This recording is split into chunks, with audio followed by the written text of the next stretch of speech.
Chers téléspectateurs, bonsoir. Merci de nous accueillir chez vous et bienvenue dans votre émission littéraire Mots d'ici et d'ailleurs. Une émission proposée et préparée par le ministère de l'Éducation nationale et de la formation professionnelle en collaboration avec la RTD. Cette édition spéciale, nous allons la consacrer à l'univers fascinant de la linguistique et de l'enseignement du français. En effet, actuellement, à Aïla Grand Hôtel, où nous enregistrons cette émission, se déroule un atelier sur les curricula et les manuels scolaires de et en français, ainsi qu'un salon du livre. Cet événement regroupe des experts de 8 pays, Burundi, Djibouti, Égypte, Ghana, Rwanda, Seychelles, le Qatar et le Liban. Des pays aux profils linguistiques différents, mais qui partagent leur attachement à la langue de Molière, chacun d'eux ayant développé des politiques éducatives distinctes. L'objectif de cet atelier est entre autres de partager des expériences enrichissantes en matière d'élaboration de curricula et de manuels scolaires, ainsi que d'analyser les curricula en fonction des politiques éducatives propres à chaque nation représentée ici. Au cours de cette émission et au cœur de nos échanges, nous explorerons les défis et les richesses que représente l'enseignement de la langue française dans des contextes culturels et historiques aussi diversifiés. Chaque intervenant apportera sa perspective unique, nourrie par son expérience et son engagement en faveur d'une éducation inclusive et adaptée aux réalités de son pays. Dans cette exploration enrichissante, où chaque expérience éclairera notre compréhension des enjeux contemporains de l'enseignement du français, j'ai le plaisir et l'honneur d'accueillir sur le plateau des mots d'ici et d'ailleurs Monsieur Mugenzi Léon, chef de département chargé du développement et de la gestion des enseignants du ministère de l'Éducation au Rwanda. Nous avons aussi sur ce plateau Monsieur Chichi Gondé Ayinga, directeur du secrétariat aux affaires francophones du ministère de l'Éducation nationale au Ghana. Nous avons également Dr Samatar Abdallah Douale, chercheur en sciences du langage au CRIPEN. À ma gauche, nous avons Madame Nada Gerges, qui nous vient du Centre pour le développement de l'éducation et de la recherche du Liban. Enfin, nous avons Madame Priscille Lassimillante, qui est conseillère en charge du développement de l'enseignement du français au ministère de l'Éducation nationale et de l'enseignement supérieur du Qatar. Chers invités, merci d'avoir accepté à notre invitation et bienvenue dans l'émission Mots d'ici et d'ailleurs. Ma première question s'adresse aux pays hôtes, aux pays organisateurs de cet événement, Djibouti. Docteur Samatar, en tant que membre organisateur, pourriez-vous nous éclairer sur l'atelier, les tenants et aboutissants, les résultats attendus et bien sûr la suite à donner à cette rencontre internationale? Salam alaikum, bonjour tout le monde. Donc merci Mohamed pour l'introduction. Alors cet atelier, c'est un atelier international donc, qui regroupe 8 pays. Et c'est un atelier donc, qui porte sur les curricula et les manuels scolaires, comme l'indique son intitulé, de français et en français. Et donc on parle d'enseignement du français, on réfléchit sur les curricula et les manuels scolaires, sur comment les améliorer. Et à la fin, on essaie de faire des propositions d'amélioration qui seront transformées en plans d'action nationaux pour chaque pays. Et donc là, l'idée, c'est vraiment de retravailler un peu les outils sur lesquels on travaille presque tous les jours, hein, certains d'entre nous, en tant que concepteurs, et donc sur les curricula et les manuels scolaires. Donc on les analyse en atelier, en groupe, en échange. C'est un atelier international qui est placé sous le signe de l'innovation et du partage. Donc on essaie de voir, nos situations sont très différentes. Donc on échange un peu, on essaie de voir un peu comment nous, on essaie de régler certains défis. Et donc ça a été vraiment enrichissant dans ce qu'on a fait jusque-là et j'espère que ça va continuer, quoi. Donc en gros, ça consiste à ça. Analyser les curricula et les manuels scolaires, voir les points positifs, voir ce qu'il y a à améliorer et ensuite faire des propositions tout en échangeant les uns avec les autres, faire des propositions d'amélioration plus ou moins pour chaque pays, et après pour que ce soit repris et décliné en plans d'action nationaux qui pourront être après mis en place dans chaque pays. Voilà, donc en gros ce qu'on peut dire sur l'atelier c'est ça, grosso modo. Hein. Très bien, merci beaucoup pour cet éclairage sur l'atelier. La question suivante s'adresse à tous mes invités. C'est une question commune. Mesdames et messieurs, vous êtes issus des pays qui ont des situations linguistiques et des politiques linguistiques différentes. Alors j'aimerais que chacun d'entre vous nous résume en 1 minute la situation linguistique de votre pays. C'est-à-dire la place du français dans l'enseignement, la place du français dans l'administration et bien évidemment la place du français dans les interactions sociales. Je vais commencer par le Rwanda. Merci beaucoup. Je commencerai à dire que je suis très heureux d'être ici à Djibouti pour cet atelier international. Pour résumer la situation linguistique dans notre pays, le Rwanda, tout d'abord, je dirais que le Rwanda a une situation linguistique très spéciale parce que nous avons une langue nationale qui est le Kinyarwanda, mais en même temps, nous avons 4 langues officielles. Notamment, il y a bien sûr le Kinyarwanda, il y a le français, l'anglais et le Kiswahili. Dans notre pays, en fait, c'est un pays historiquement qui a été un pays francophone pour longtemps, mais depuis 2008, la situation a changé. Nous avons aujourd'hui une langue d'enseignement qui est l'anglais, mais le français comme langue enseignée. C'est-à-dire qu'aujourd'hui, le français est utilisé notamment dans l'administration, mais pas vraiment comme l'anglais. Il est enseigné bien sûr, mais aussi il est utilisé dans le commerce, dans les affaires étrangères. Je profiterai à vous dire, par exemple, qu'à la tête de l'Organisation internationale de la francophonie, nous avons notre compatriote, le secrétaire général, Madame Louise Mushikiwabo. Donc, c'est-à-dire que le Rwanda, c'est un pays francophone. Ça, c'est pour souligner cela. Mais aujourd'hui, je dirais que le français maintenant revient justement à la table de discussion de comment est-ce qu'on peut l'instaurer de façon permanente et surtout dans les écoles publiques et privées. Donc voilà la situation en peu de mots de la langue, de la place du français dans notre système éducatif. Bien, merci. Alors, le multilinguisme est bien réel dans votre pays, le Rwanda. À présent, je vais me tourner vers le Liban. Madame Nada Jarges, résumez-nous la situation linguistique de votre pays, le Liban. D'accord. Bonjour tout le monde.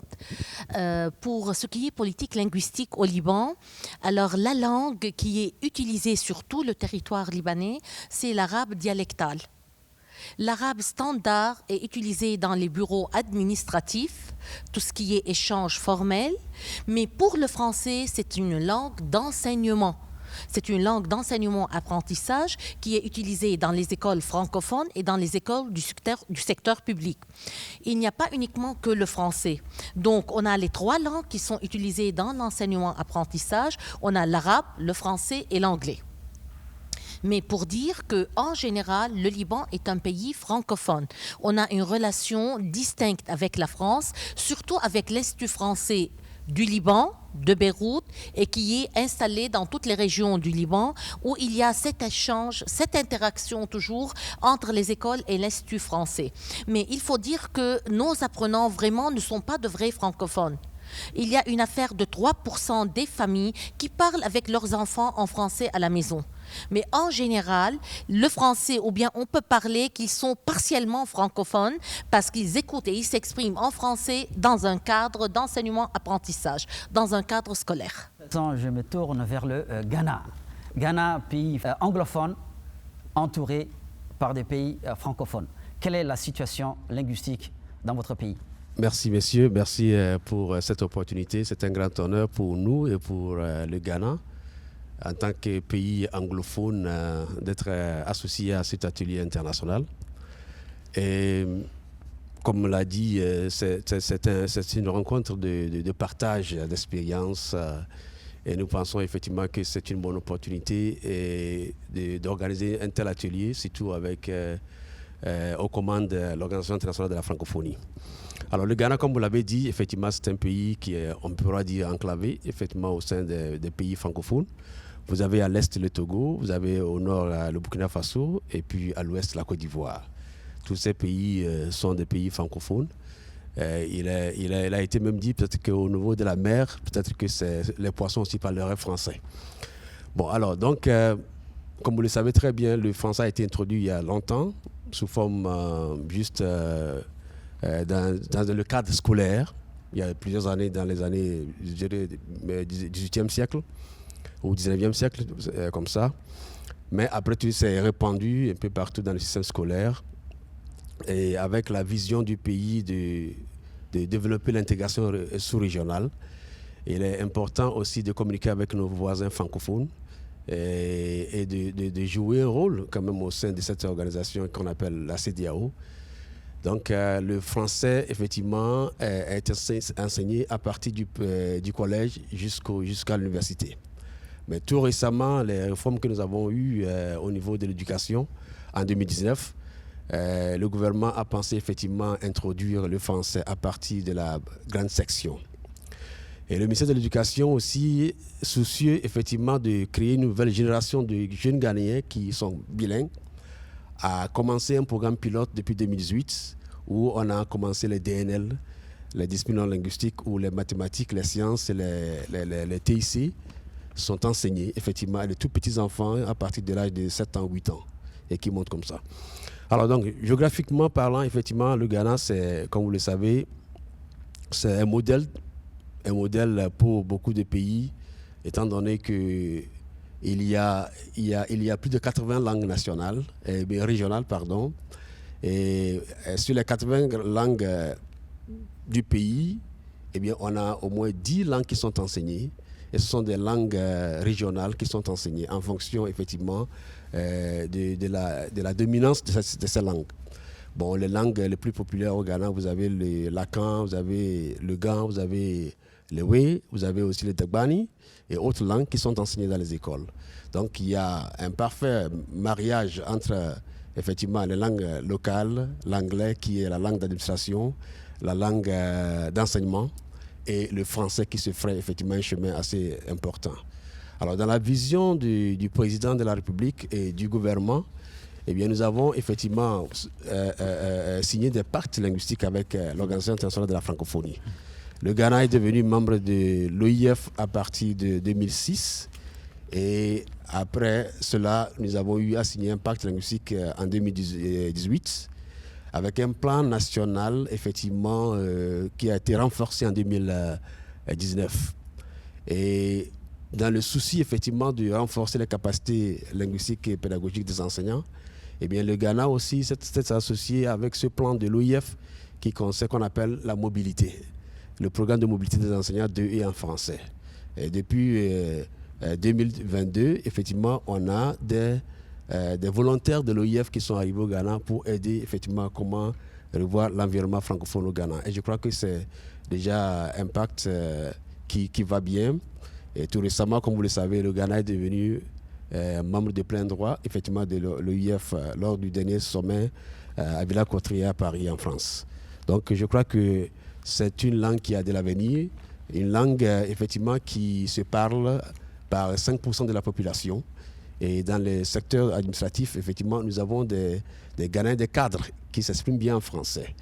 Donc, l'idée aujourd'hui, maintenant, c'est de pouvoir créer des points focaux dans les ministères clés, que ce soit au niveau des affaires étrangères, du ministère de l'Éducation, le commerce et l'industrie, tourisme, art et culture, et autres secteurs afin de redynamiser cette langue et la rendre beaucoup plus utile à la population. Merci. Merci Tchétchi. Comme nous venons d'entendre, alors la situation linguistique du Ghana, pays francophone, est marquée par une grande diversité et d'une richesse, une riche mosaïque qui reflète la diversité culturelle de ce pays.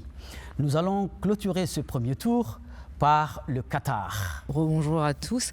Donc pour le Qatar, on sera dans une situation un peu différente où tout comme le Liban, la langue officielle est l'arabe et langue officielle soutenue par un décret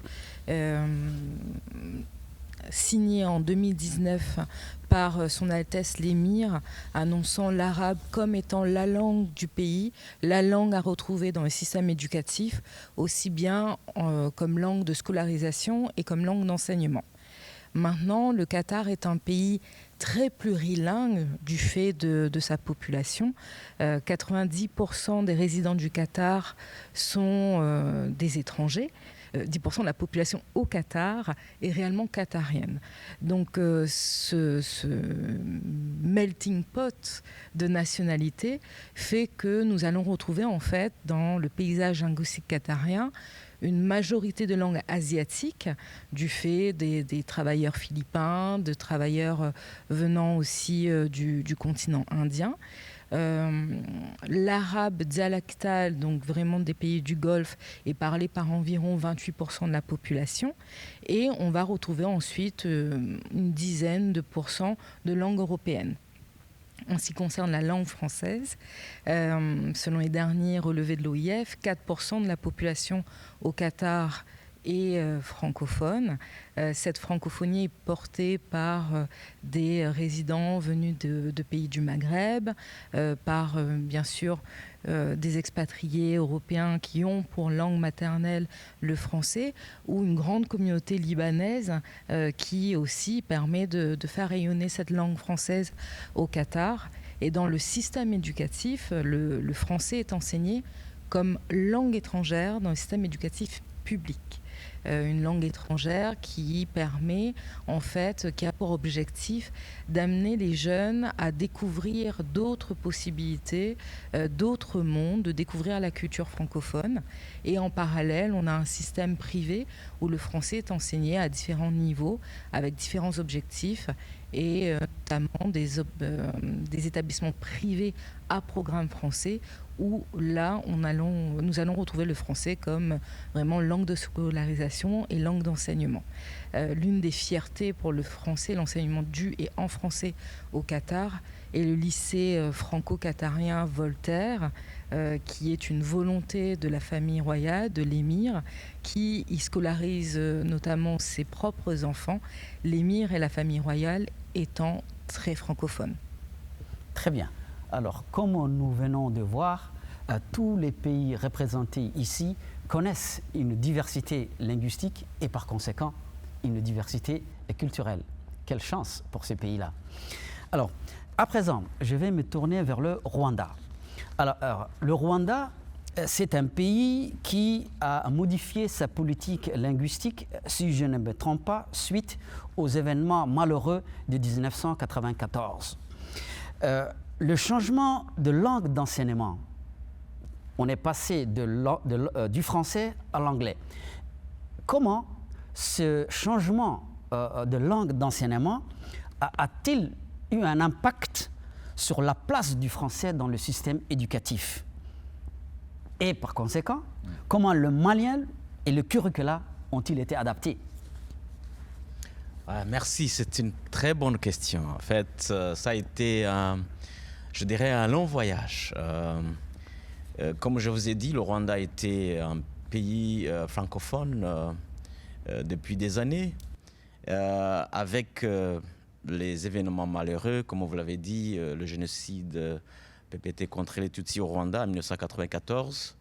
On a eu une grande communauté des Rwandais, bien sûr, qui étaient à l'exil dans des pays anglophones. Alors, ils sont retournés dans le pays et bien sûr, avec l'histoire aussi coloniale entre le Rwanda et la France et la Belgique.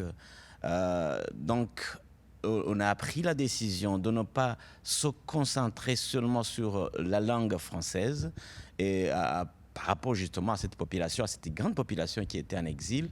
Alors, le Rwanda, juste après, c'était en 2008-2009, a décidé de changer la langue d'enseignement et de quitter le français à l'anglais.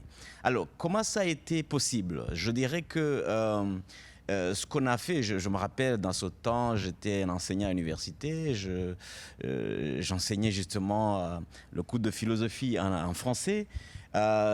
Tout d'un coup, on nous a dit on doit changer la langue d'enseignement.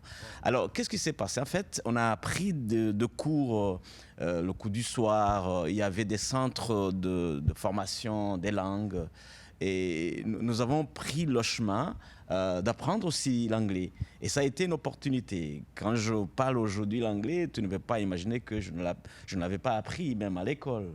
Donc, on a eu la chance justement de changer du français à l'anglais. Il vous a fallu combien de temps pour maîtriser l'anglais, pour que vous puissiez quand même enseigner cette discipline, la philosophie, à l'université? Oui, ça m'a pris au moins 2 ans. Pour la première année, ce que je disais à mes étudiants, je disais, je ne vous enseigne pas l'anglais, je vous enseigne la philosophie en anglais. Alors, souvent, je lisais en fait les cours en anglais, mais en expliquant en français. Parce que dans ce cas, je me trouvais très à l'aise en expliquant justement en français. Mais petit à petit, donc, je continuais à lire des documents, à suivre les films. Je vois, l'anglais en fait n'est pas compliqué. Hein. Ce que j'ai remarqué, hein, il n'y a pas beaucoup de règles grammaticales. Tu sais. Donc pour celui qui maîtrise bien le français, c'est vraiment facile de maîtriser aussi l'anglais dans une période très courte. Et ça a été le cas pour tous les enseignants à tous les niveaux?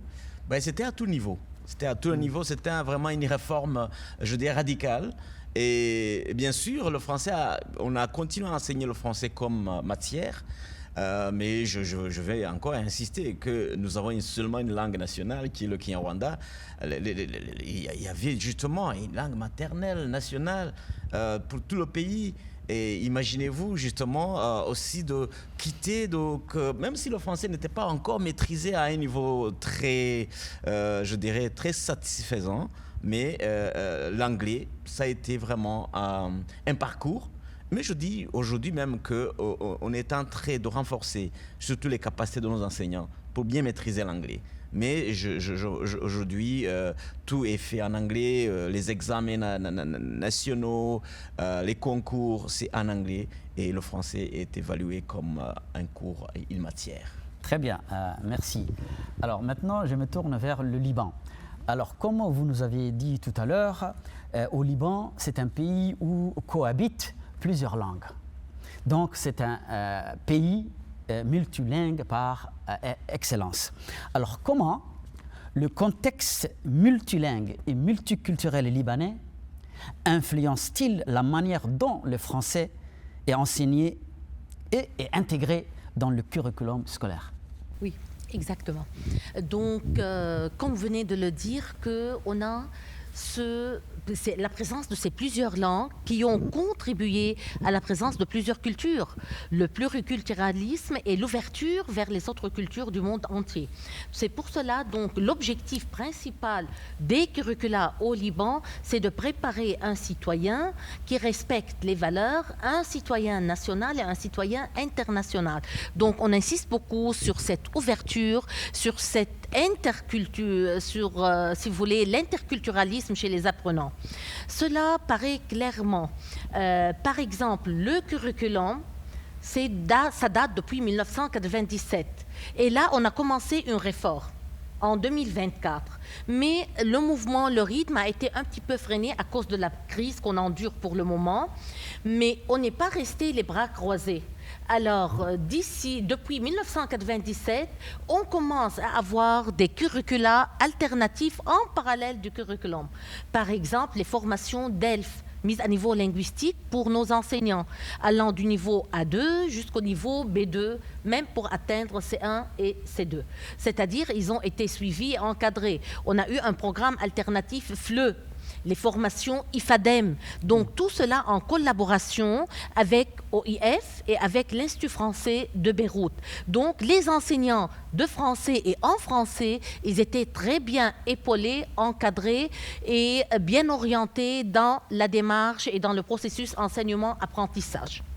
Donc, à part donc, ces curricula alternatifs, alors le CRDP qui s'entend très bien et de près avec MEHE, le ministère de l'Éducation, alors ils ont proposé que le CRDP crée ou plutôt produit des ressources numériques pour les enseignants et pour les mettre à la disposition et des enseignants et des apprenants.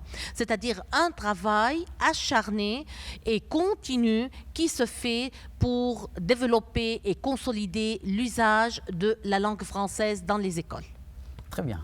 Alors, apparemment, un effort considérable est fourni par les autorités de ce pays pour que la langue française soit bien intégrée dans le système scolaire libanais. Alors maintenant, je me tourne vers l'îlot anglophone entouré par des pays francophones. Alors, Monsieur Tchitchi, dans votre pays, un pays anglophone, quels sont les défis spécifiques rencontrés pour enseigner le français dans un environnement majoritairement anglophone? Merci bien. Comme vous le savez, c'est un pays où plusieurs langues cohabitent, où l'État est soucieux de la promotion des langues nationales, parce que c'est ça c'est notre identité.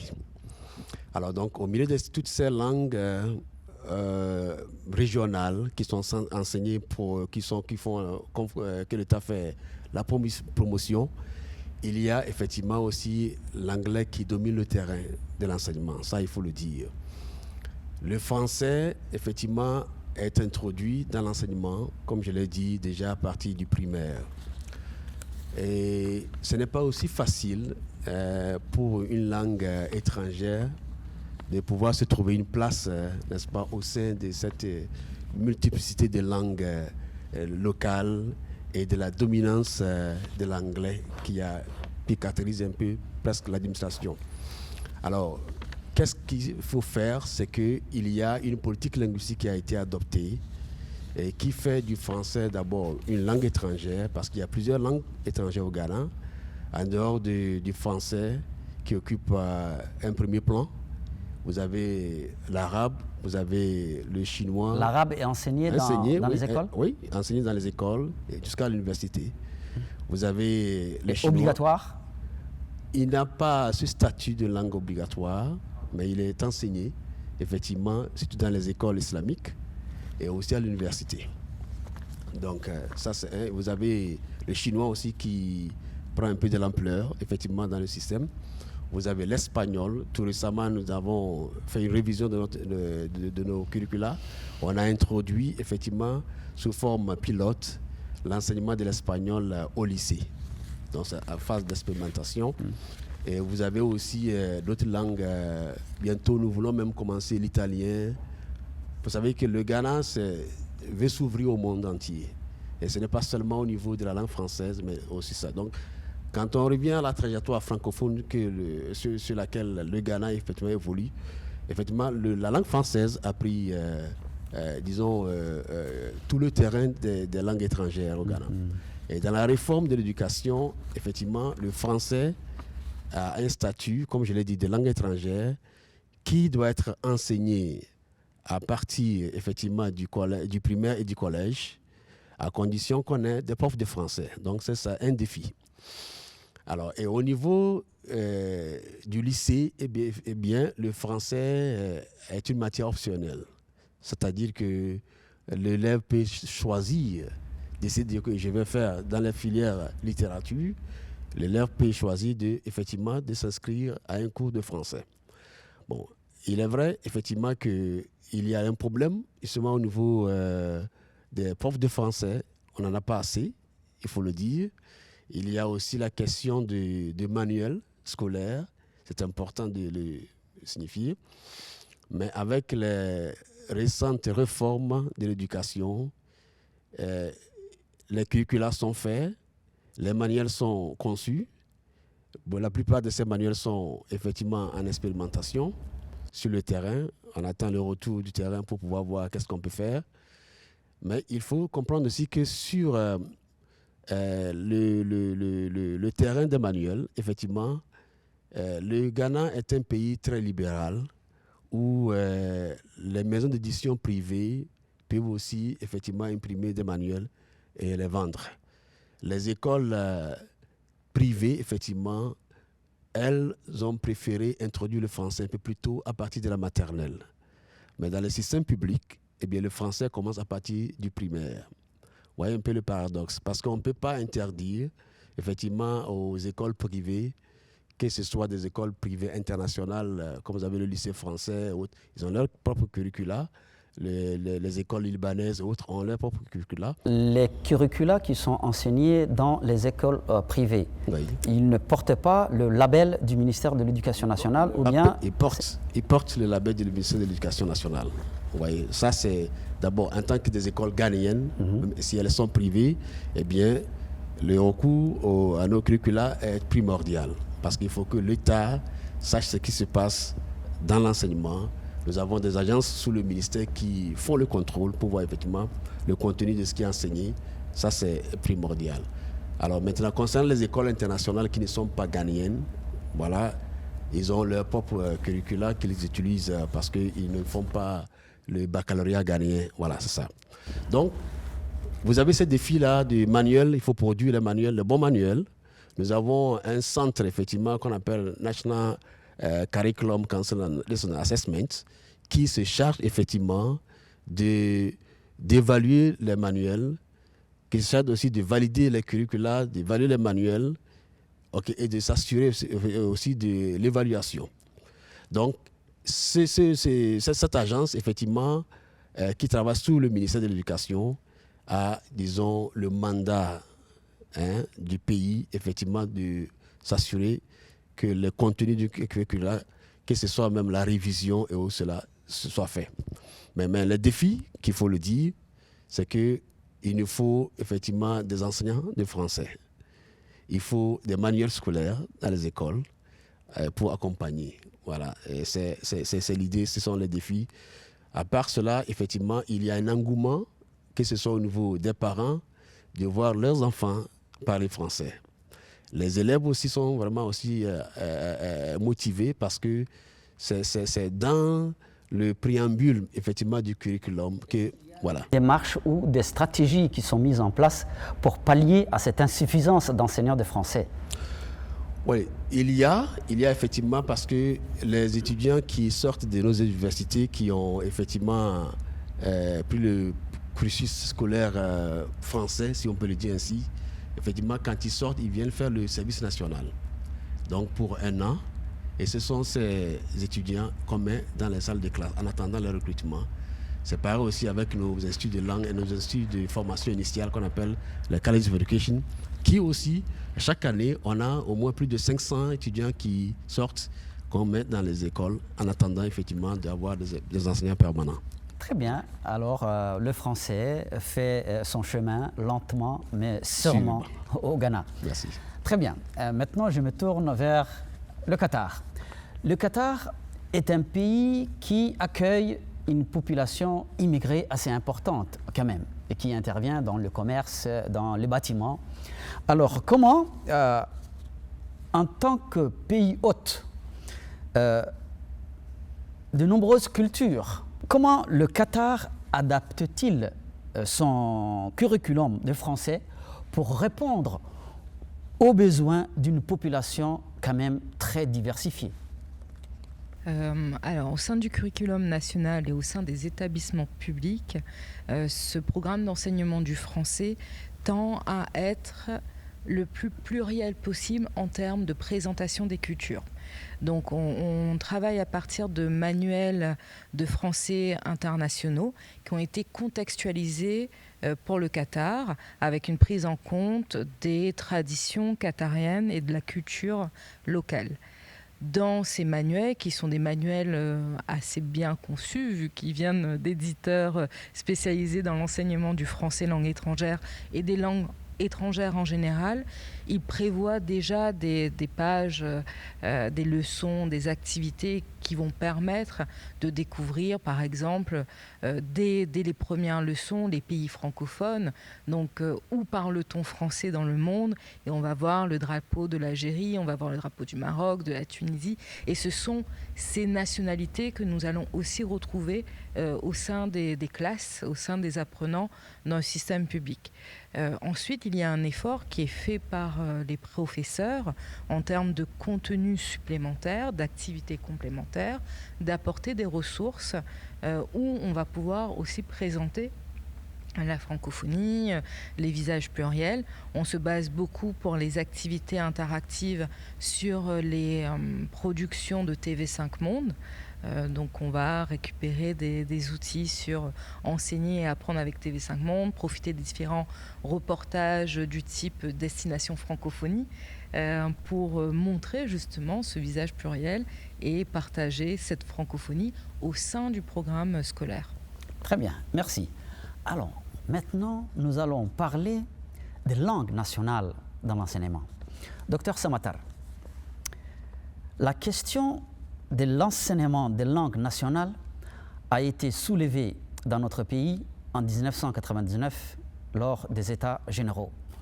Et la population présente aux États généraux, la population djiboutienne, a fortement demandé à ce que les langues nationales soient intégrées dans le système éducatif.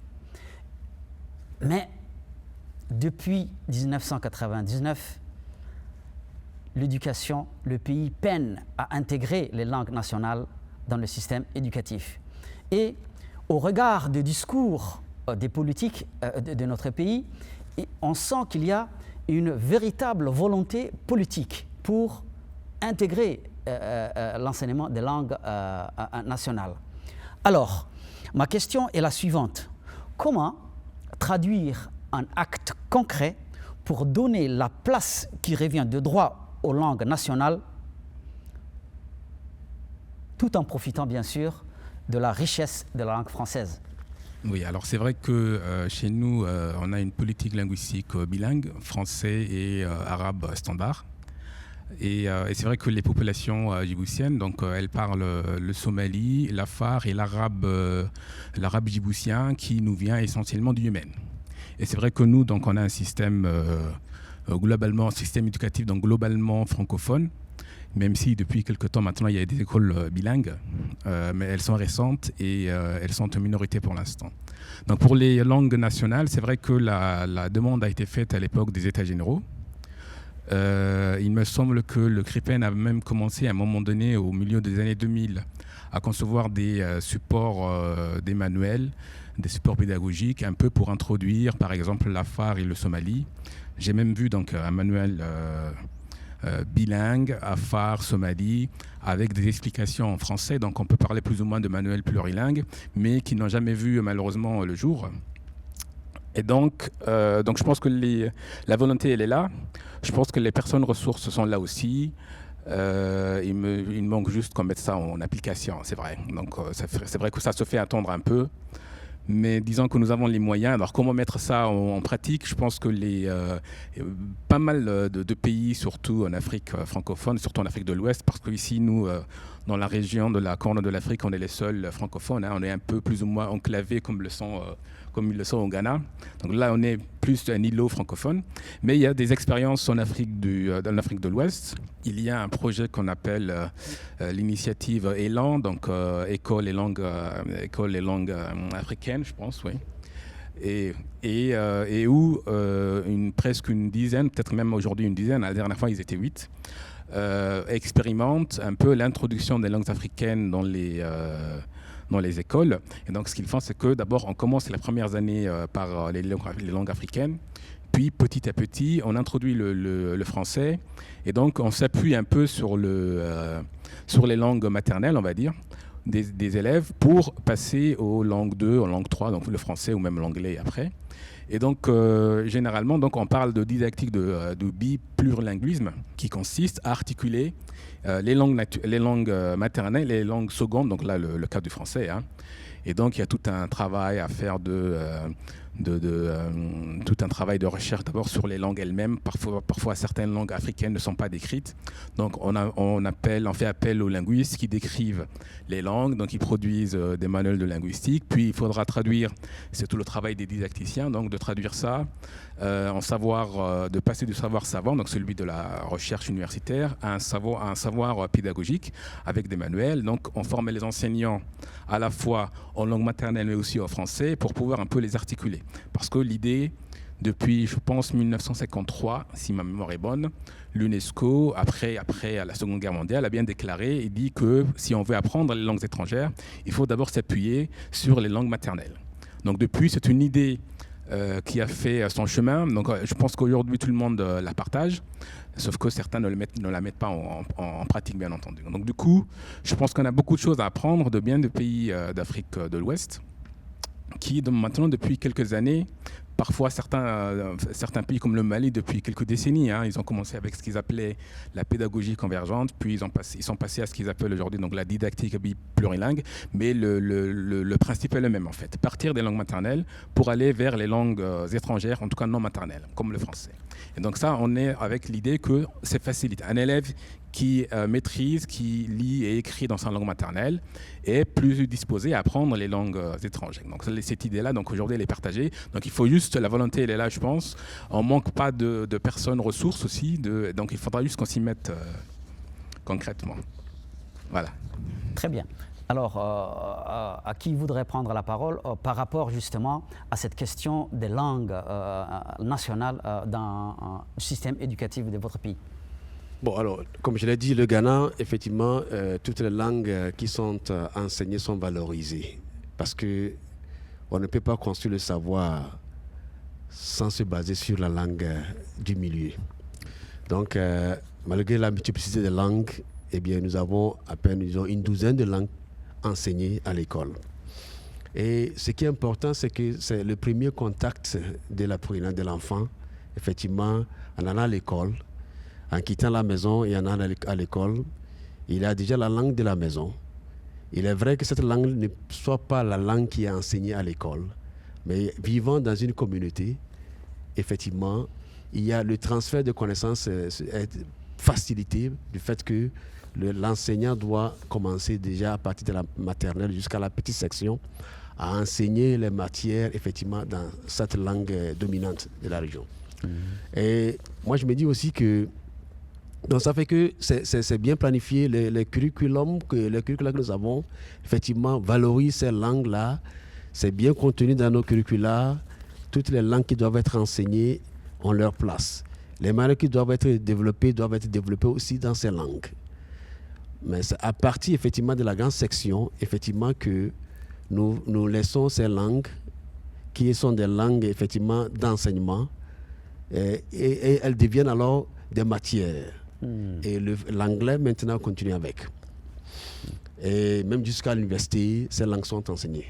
Et ce qui est plus intéressant et qui aussi, pour aborder dans le même sens que le docteur, c'est que ces langues, effectivement, aussi favorisent l'apprentissage de la langue française. Ces langues, l'anglais, à ce moment-là, et les langues locales servent de langues de médiation et de transfert de connaissances à faire en sorte que quand on apprend une langue étrangère comme le français, évidemment, l'enfant connaît déjà la structure de sa langue et c'est facile effectivement de transférer cette connaissance-là vers cette langue qu'il veut acquérir.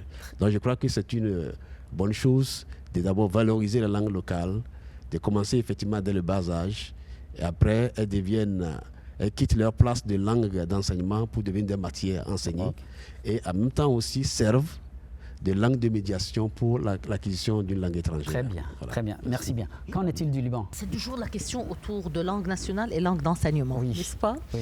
Alors là, j'aimerais bien, donc, je ne dévoile pas un secret si je vous dis que les écoles anglophones commencent à se développer de plus en plus au Liban.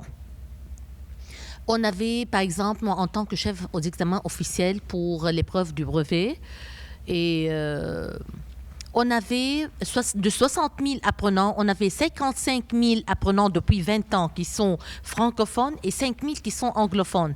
Maintenant, c'est presque la moitié et pour dire la vérité, l'anglophone, c'est un peu plus. C'est-à-dire, ils occupent une affaire de 55%. Pourquoi? Moi, je veux donner l'exemple de mes enfants. Par exemple, ils ont fait des études, bac libanais et bac français. Ils ont présenté le bac français. Une fois qu'ils vont s'inscrire à l'université, ils ont choisi une université américaine où il y a l'enseignement en anglais. Alors, ils trouvent que peut-être c'est plus facile, il y a plus des opportunités de travail lorsqu'on parle l'anglais. C'est faux, c'est vrai, on ne sait pas. On ne peut pas ni confirmer ni infirmer, mais la vérité, c'est que l'anglais, vraiment, il rivalise sur le terrain la francophonie. Alors, que faudrait-il faire? C'est pour cela, dans les curricula, avant, c'était basé sur APO, approche par objectif. Maintenant, de plus en plus, on s'oriente vers APC, approche par compétences. Voilà où on vise à développer les compétences chez l'apprenant et pas uniquement à lui donner un savoir. C'est-à-dire lui demander de résoudre une situation complexe tout en faisant appel à des ressources internes et externes. Tout cela devrait être consolidé par des valeurs. On insiste donc sur les valeurs, on insiste sur la pédagogie communicative, comment s'exprimer en français. Alors on trouve que les apprenants anglophones s'expriment avec fluidité, ils parviennent à verbaliser. Mais ce n'est pas le cas chez les apprenants francophones. Maintenant, avec toute cette réforme qui est en train de se faire, on va beaucoup espérer et on espère qu'on va avoir la renaissance de la francophonie. Je vais donner maintenant la parole au Qatar, qui va s'exprimer par rapport aux langues nationales dans le système éducatif. Au Qatar, la langue nationale est l'arabe.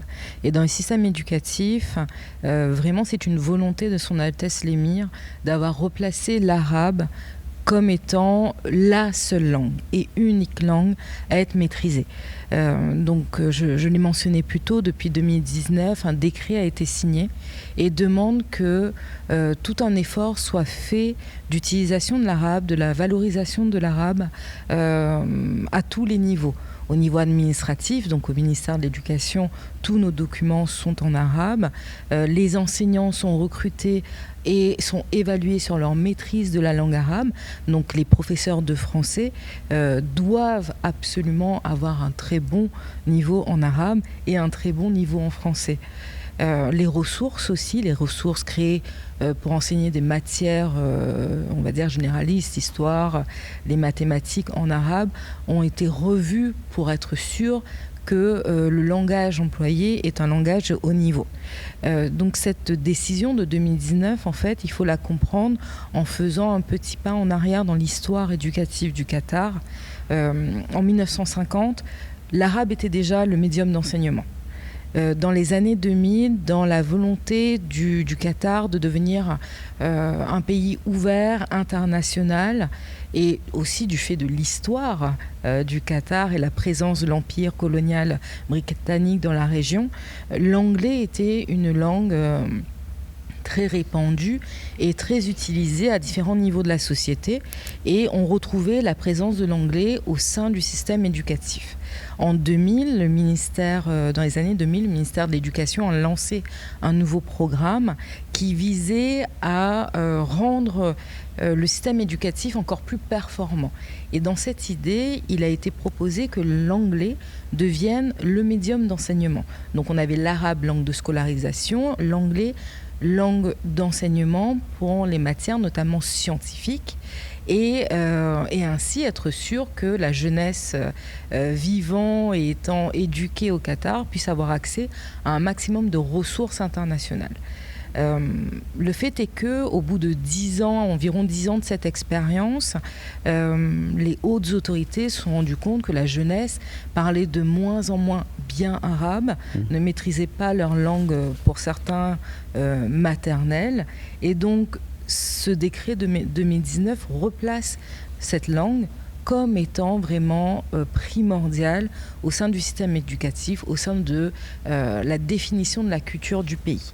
Et voilà, c'est pour ça qu'aujourd'hui, on insiste beaucoup sur cette maîtrise de la langue arabe à tous les niveaux.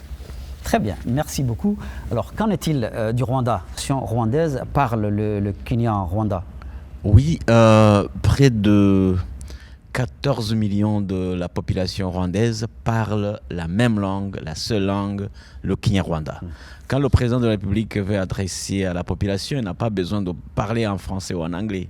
C'est le Kinyarwanda. C'est pourquoi cette langue nationale maternelle, elle est très valorisée dans notre pays, de façon à ce que même dans l'administration, tu trouves vraiment les gens qui discutent en Kinyarwanda, sauf quand il y a, par exemple, les étrangers. On peut parler en français et en anglais. Mais c'est-à-dire que nous avons vraiment une situation particulière, et c'est une richesse au niveau linguistique. C'est une chance également. C'est une chance également. La population parle une seule langue. Exactement.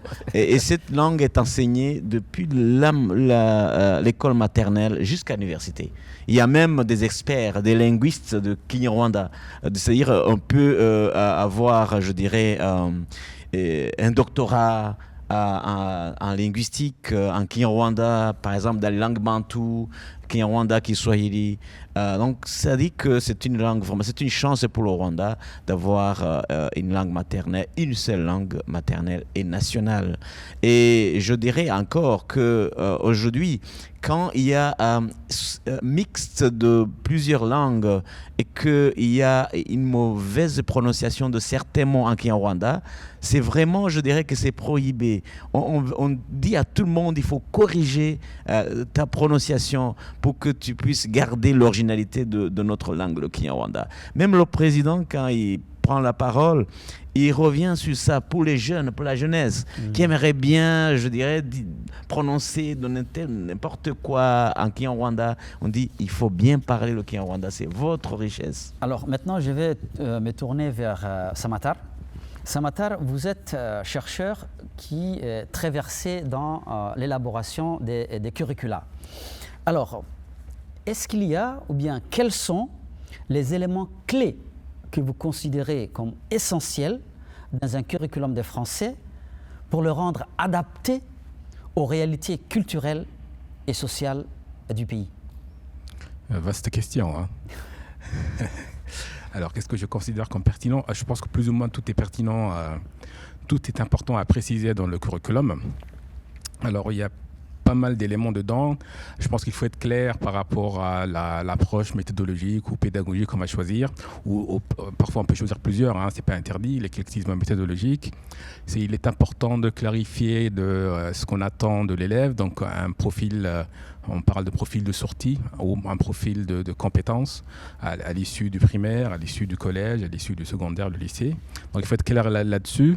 En français, donc, il faudra aussi...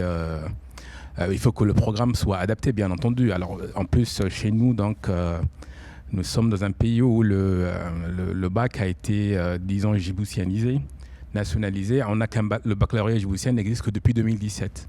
Donc, soit pratiquement 40 ans après l'indépendance. Donc jusque-là, donc, on avait un bac français. Donc, il y avait des conventions entre Djibouti et on était liés à l'Académie de Bordeaux, d'ailleurs. C'est de là-bas que venaient les sujets et tout. Et donc, la question de l'adaptation, elle est très importante. Alors, adaptation, on parlait aussi de contextualisation à l'époque où on faisait les réformes, enfin, les états généraux de l'éducation en 1999. Et donc, quand on a entrepris, par exemple, la réforme du lycée les années 2010, on a vraiment bien assisté, par exemple, à introduire des auteurs djiboutiens, puisqu'on travaille énormément sur la littérature dans le secondaire. Donc, jusque-là, il n'y avait que des auteurs français, hein, puisque le programme lui-même était français. Il y avait un décalage entre un peu le profil des élèves et les contenus qu'on avait, qui étaient destinés en fait à des Français, quoi. Donc on avait un programme de français langue maternelle qui se faisait ici avec des gamins, enfin avec des élèves qui avaient un profil de français, qui étaient en situation de français langue seconde. Donc la contextualisation, donc, elle a été importante. Au niveau des textes, au niveau des auteurs à introduire, elle a été importante aussi au niveau des documents. Alors en plus, on ne s'est pas limité à la littérature, on a introduit les médias dedans, donc y compris les médias djiboutiens, mais on a surtout gardé, on a bien inscrit, on a bien dit et clarifié dans le curriculum, par exemple, l'idée de l'interculturel. Donc en plus, on n'est pas seul à parler français, donc il fallait un peu être ouvert sur le monde francophone. Et donc, il y avait un peu, on recherchait un peu cet équilibre entre l'enracinement, ce qu'on appelait comme ça, l'enracinement donc dans sa culture, et l'ouverture sur les autres, et surtout sur le monde francophone. Et donc, en introduisant, contrairement à ce qu'il y avait cours auparavant, donc dans les programmes français, il n'y avait que des Français, justement, ce qui est normal aussi. Donc, on a introduit des auteurs africains, on va dire francophones, libanais, en fait.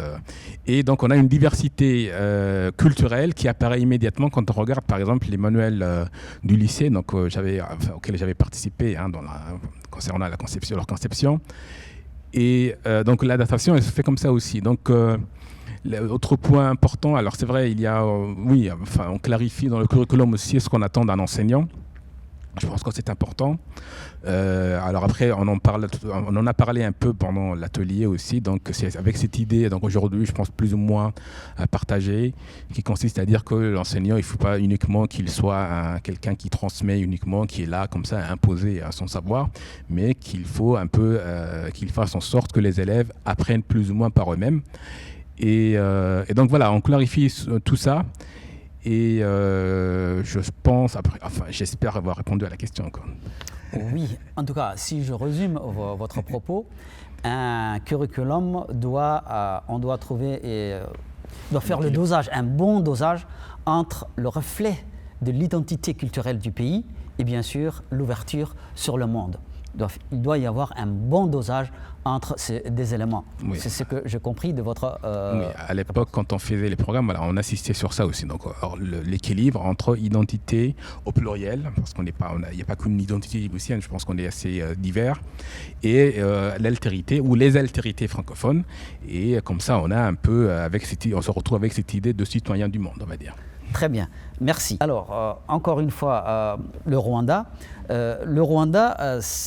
Un pays un peu particulier par rapport à la langue française, mais quand même, vous êtes passé à l'anglais, donc il y a quand même un certain défi à relever par rapport à l'enseignement de la langue française, dans la mesure où vous avez changé la langue d'enseignement. Alors, quels sont les défis ou bien les critiques que vous pouvez formuler, s'il y a critique, à l'égard des manuels de français qui sont actuellement utilisés dans votre pays? Merci beaucoup. C'est vrai. C'est pourquoi j'ai dit au départ que ça a été une grande chance pour moi de venir ici pour cet atelier. Parce que quand on regarde les manuels que nous utilisons aujourd'hui, les manuels sont conçus au départ comme ils étaient vraiment avant l'introduction de la langue anglaise. Je dirais que à enseigner le français comme langue étrangère, on doit y travailler beaucoup dans nos manuels, de façon à ce que l'enfant qui a 2 heures par semaine en première année de l'école primaire, il n'a pas beaucoup de livres de 100 pages, de 160 pages. Non, il faudrait bien sûr revoir nos manuels par rapport au français comme langue étrangère. Donc ça, c'est un défi à relever, mais aussi l'accélération de la formation des enseignants. Aujourd'hui, les jeunes qui ont grandi, bien sûr, vous comprenez, après le génocide de 1994, aujourd'hui, il y a 30 ans déjà, ce sont des jeunes qui ont grandi je dirais, dans le contexte anglophone. Pour trouver des bons enseignants de français, il faut vraiment cette formation très accélérée.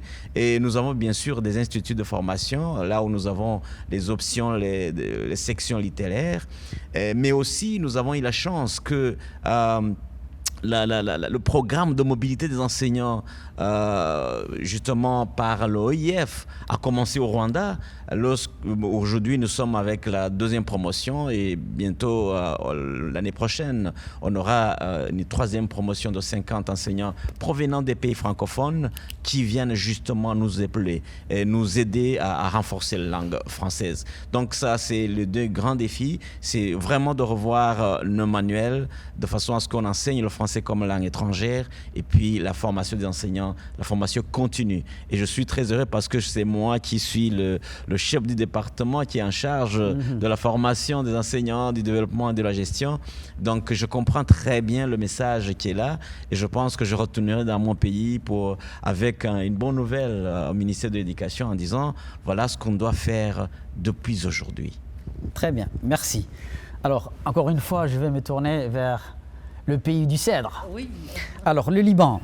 Alors, en quoi, toujours c'est une question qui a un rapport avec le manuel scolaire. Oui. Alors, en quoi les manuels scolaires de votre pays pourraient-ils être améliorés pour mieux refléter la diversité linguistique de votre pays? D'accord, d'accord. Donc, pour les manuels scolaires, je vous ai dit, pour le moment, ce sont les manuels qui répondent au curriculum de 1997. Mais je ne peux pas les considérer archaïques parce que vraiment cette diversité thématique qui s'adresse à la jeunesse, si je veux parler le thème du patrimoine, dans le patrimoine, on fait travailler à l'apprenant patrimoine national et patrimoine mondial. Donc il y a toujours cette ouverture.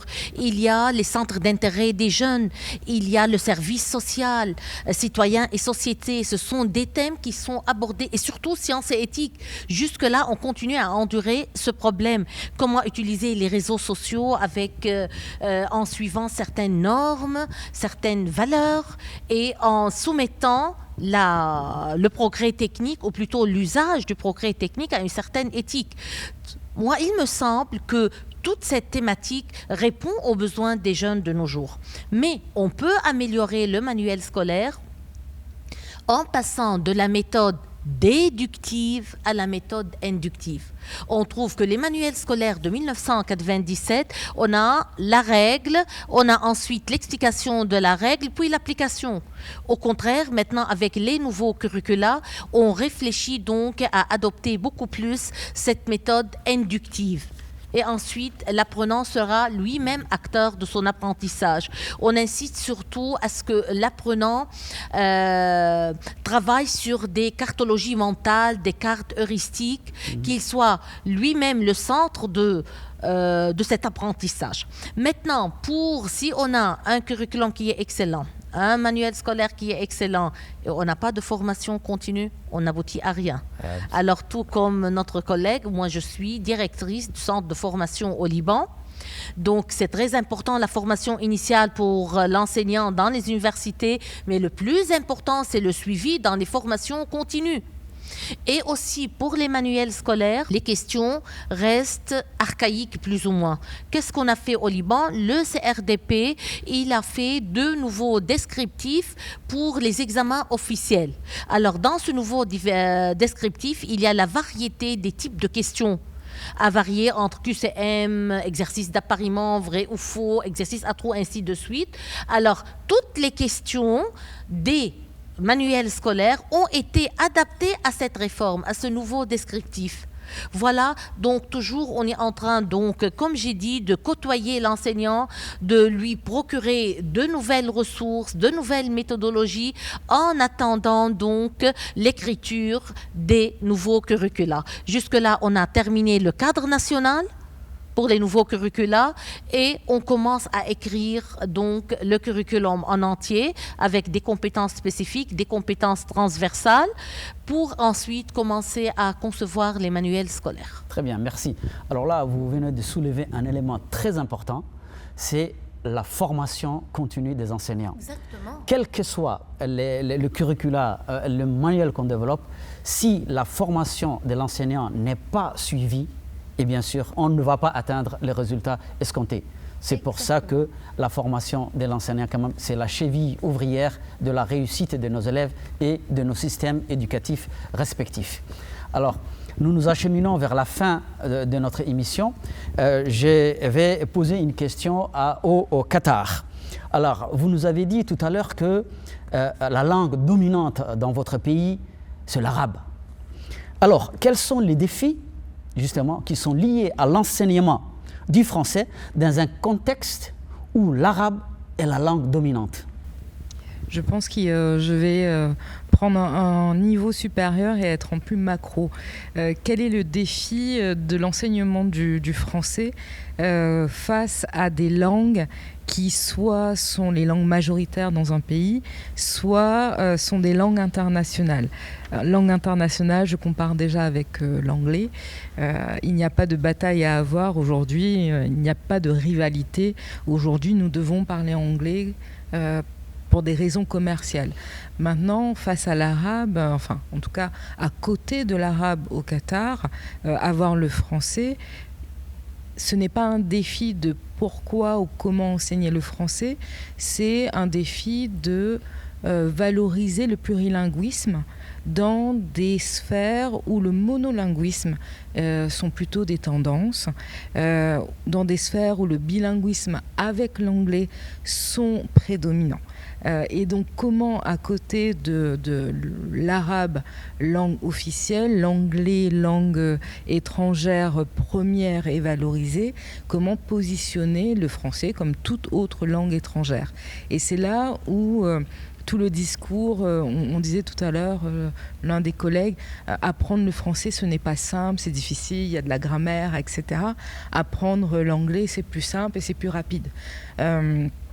Il y a plein d'études de linguistique qui vont effectivement confirmer qu'apprendre l'anglais, on arrive à un certain niveau qui permet de communiquer en anglais beaucoup plus rapidement que quand on apprend le français.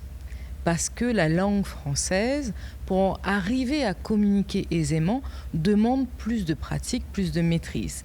Maintenant, donc c'est cette valorisation qu'on va mettre en avant, parce que vous apprenez une langue, dans mon contexte qatarien, l'arabe est une langue complexe, vous êtes déjà outillé en langue maternelle par une langue qui nécessite de décortiquer, d'apprendre certaines particularités, et donc vous êtes équipé pour pouvoir apprendre le français.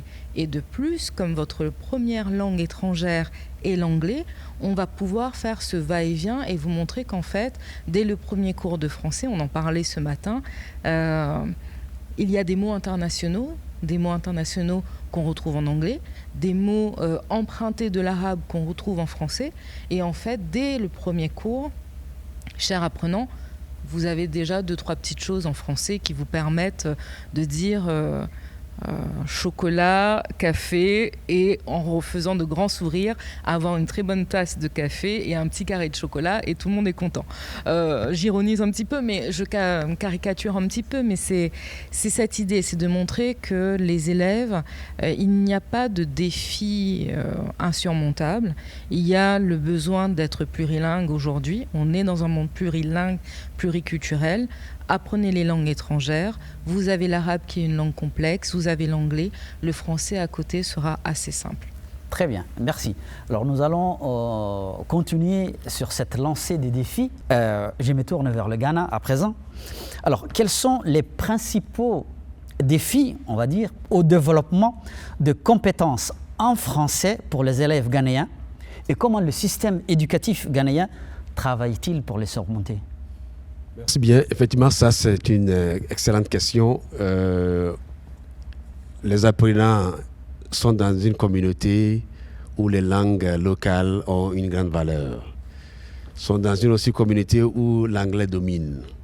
Après l'école, ils vont à la maison, ils n'ont pas effectivement la chance de faire usage de cette langue. Ça, c'est un défi.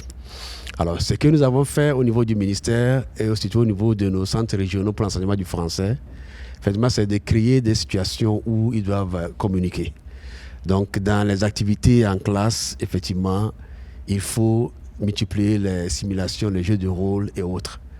À part ça aussi, nous avons des activités socioculturelles qui sont organisées à chaque moment où les apprenants arrivent à faire usage de cette langue.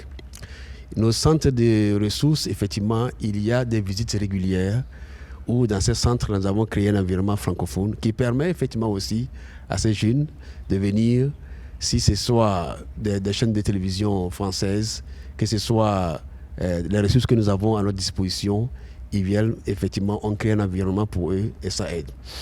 Alors, c'est un grand défi, il faut comprendre, parce que c'est un pays anglophone, mais effectivement, surtout aussi les alliances françaises, par exemple, le réseau des alliances françaises, c'est aussi un cadre, effectivement, qui permet à nos apprenants, nos jeunes apprenants, effectivement, d'aller à des programmes qui sont organisés et de vivre la francophonie ou bien l'environnement francophone dans ces centres-là. Nous avons aussi mis en place des séjours linguistiques qui sont organisés dans nos pays voisins, que ce soit le Togo, au Bénin, au Burkina ou bien parfois aussi en Côte d'Ivoire, où les jeunes apprenants en immersion vont passer 1 ou 2 semaines et on les met dans un bain linguistique. Ils vivent l'environnement francophone au quotidien et après ils reviennent. Donc voilà un peu les mesures que nous avons mises en place qui permettent effectivement à nos apprenants de vivre cette francophonie au quotidien. Pour les profs de français, certains collègues ont abordé la question de la formation. Ça, c'est important aussi de renforcer la capacité linguistique. Les enseignants de français, effectivement, beaucoup qui sortent de nos universités n'ont pas eu la chance d'être exposés aussi au monde francophone. Et le ministère de l'Éducation, à travers effectivement le soutien qu'on donne, on amène ces enseignants-là dans ces pays aussi francophones pour des immersions linguistiques qui les aident. On a aussi une association qu'on appelle l'Association Ghanéenne des profs de français qui, chaque année, organise des congrès. Des congrès, ce n'est pas seulement au niveau national, mais on sort aussi, on va dans ces pays. Et c'est l'avantage que nous avons d'avoir des pays qui nous entourent, qui sont francophones.